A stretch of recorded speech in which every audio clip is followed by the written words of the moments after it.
بسم اللہ الرحمن الرحیم۔ دعا لفظوں کا مجموعہ نہیں ہے، دعا تو احساسات کا سمندر ہے، جذبوں کی ایک جھیل ہے، خیال کا ایک جھرنا ہے اور سوچوں کا ایک ساگر ہے۔ آپ کے خیال، احساسات، جذبے اور سوچیں جب سب کا محور اور مرکز ایک ہو جائے اور آپ کا جسم اور آپ کی روح، آپ کا دل، آپ کی زبان، آپ کا قلب، آپ کی آنکھیں سب ایک نقطے پر یکسوئی کے ساتھ اپنے رب کے حضور سجدہ ریز ہوں، آپ کی آنکھیں اس جھیل کی مانند ہو جائیں جو احساسات سمندر سے لے کر کنارے تک پہنچانے والی ہے۔ جی ہاں، یہ جذبوں کا سمندر انسان کے اندر موجود تو ہوتا ہے، لیکن ہم اس جذبوں کے سمندر کو اپنے اندر بند کیے ہوئے ہیں۔ احساسات کی یہ ڈوریں ہمیں کہاں سے کہاں لے کر جا سکتی ہیں، لیکن ہم دعا کو کچھ اور ہی سمجھ بیٹھے۔ ہم ان کو الفاظ کا وہ مجموعہ سمجھ بیٹھے کہ ہم ادھر سے ڈکٹیٹ کریں گے اور ادھر سے قبول ہوں گی۔ جیسے ہم ادھر سے ٹائپ کریں گے یا کی ورڈز انٹر کریں گے تو ادھر سے پرنٹر سے پرنٹ ہو کے ہمارے ہاتھ میں آ جائیں گی اور مقبول دعاؤں کی شکل میں ہمیں نظر آئیں گی۔ لیکن نہیں، آپ نے اپنی زندگی میں دیکھا ہوگا کہ کبھی کبھی تو ایسے ہوتا ہے کہ آپ کی دل کی کہی ہوئی بات زبان پہ آنے سے پہلے قبول ہو جاتی ہے، اور بعض اوقات تو ایسا ہی ہو جاتا ہے کہ آپ زبان سے نکالتی ہیں اور ادھر پورا ہو جاتا ہے، یعنی آپ کے کہنے سے پہلے ہی آپ کو وہ چیز مل جاتی ہے یا نظروں کے سامنے آ جاتی ہے۔ دعا کے لیے کیفیات کا ہونا بہت ضروری ہے، اور صرف یہ کیفیات نہیں ہوتی، کیفیات کی انتہا چاہیے۔ جیسے سمندر سکوت اور خاموشی کا ایک مجسمہ بنا ہوا ایک طرف ہر وقت ہوتا ہے، لیکن جب اس سمندر میں طوفان آتا ہے، اس کی موجیں کہاں سے کہاں جزیروں پر جا کر شہر کے شہر اجاڑ دیتی ہیں، کیوں؟ پھر وہ سمندر اپنی طاقت دکھاتا ہے، اپنی طاقت کو لہروں کی صورت میں کنارے پر لے کر آتا ہے۔ لیکن کب ایسا کرتا ہے؟ جب اس کو ضرورت ہوتی ہے طوفان لانے کی، کچھ تغیر یا تبدیلی لانے کی، اور وہ سب کچھ اللہ کے حکم سے ہوتا ہے۔ تو اسی طرح جب آپ کو ضرورت ہو، بہت زیادہ ضرورت ہو، اور انسان کو تو ضرورت ہوتی ہی ہے کسی نہ کسی صورت میں، اپنی اولاد کے لیے، اپنے ماں باپ کے لیے، اپنی بیوی بچوں کے لیے، اپنی بہن بھائیوں کے لیے، شاگردوں کو اپنے استاد کے لیے، استاد کو شاگردوں کے لیے، کسی نہ کسی کو کسی نہ کسی کی دعا کی صورت میں سہارے کی ضرورت ہوتی ہے۔ ہمیں ہر کوئی دعا کے لیے کہتا ہے، خود بھی دعائیں کرتا ہے، لیکن آپ نے دیکھا ہوگا وہ دعائیں عرش مولا تک پہنچتی نہیں ہیں،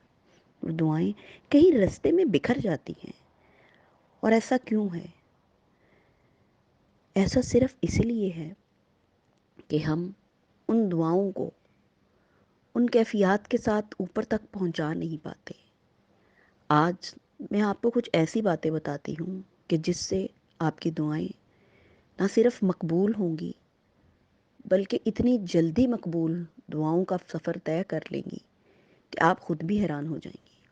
لیکن اس کے لیے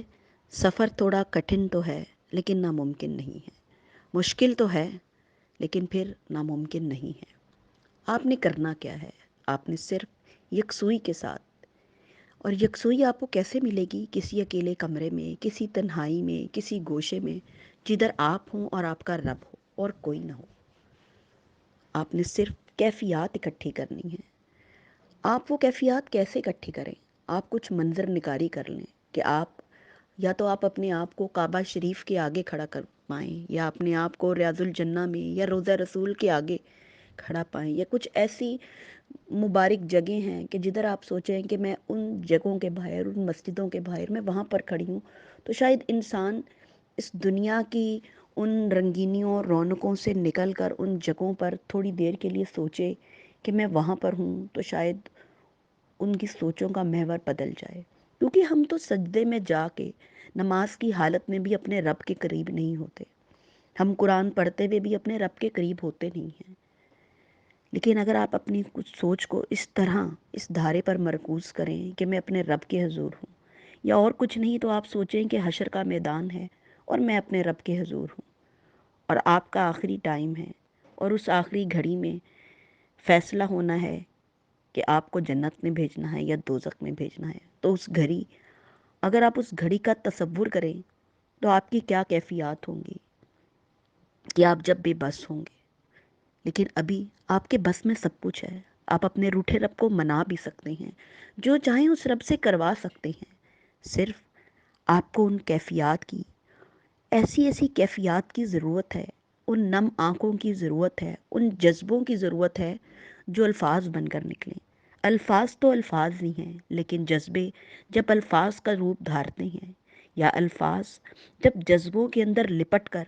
عرش مولا تک جاتے ہیں، تو تقدیر کا کاتب یعنی میرا رب اپنے ہاتھ سے لکھا بھی مٹا دیتا ہے۔ وہ رب کہتا ہے کہ تقدیر تو میں نے تب کی لکھی تھی جب عرش پانی پر تھا، لیکن اللہ خود کہتا ہے کہ میرا بندہ میرے سے اتنا کچھ مانگتا ہے کہ مجھے حیا آ جاتی ہے، اور خدا خود کہتا ہے کہ میرے سے زیادہ حیا والا کوئی نہیں، اور خدا خود کہتا ہے میرے سے زیادہ خوددار کوئی نہیں، اور وہ کہتا ہے کہ میرا بندہ جب کچھ مان کرتا ہے، میرے سے مان کرتا ہے، تو میں اس کا مان نہیں توڑتا۔ لیکن سوال یہ ہے کہ ہم اپنے رب پر مان کرتے ہی نہیں، ہاں ہم تو اس دوست پر مان کرتے ہیں جو ہمارا مان ہی توڑ دیتا ہے، اور ہم اکثر زمین کی دنیا کے لوگوں پر مان کر کے بیٹھ جاتے ہیں جنہیں مان کا مطلب ہی نہیں پتا۔ کبھی اپنے رب پر مان کر کر تو دیکھیں، یقین کر کر تو دیکھیں، وہ رب جو رب العالمین ہے، رحمت للعالمین ہے، جو 70 ماؤں سے زیادہ محبت کرنے والا ہے، چاہنے والا ہے،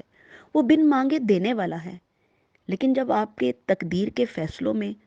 آپ کی مرضی کے مطابق نہ لکھا ہو، اور آپ نے اپنی مرضی کے مطابق تقدیر تبدیل کروانی ہو،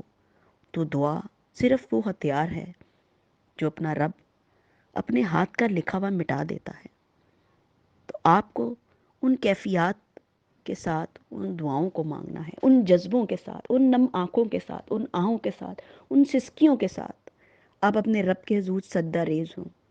تہجد کا وقت لے لیں، کسی نماز کا کوئی بھی وقت لے لیں، لیکن وقت ہو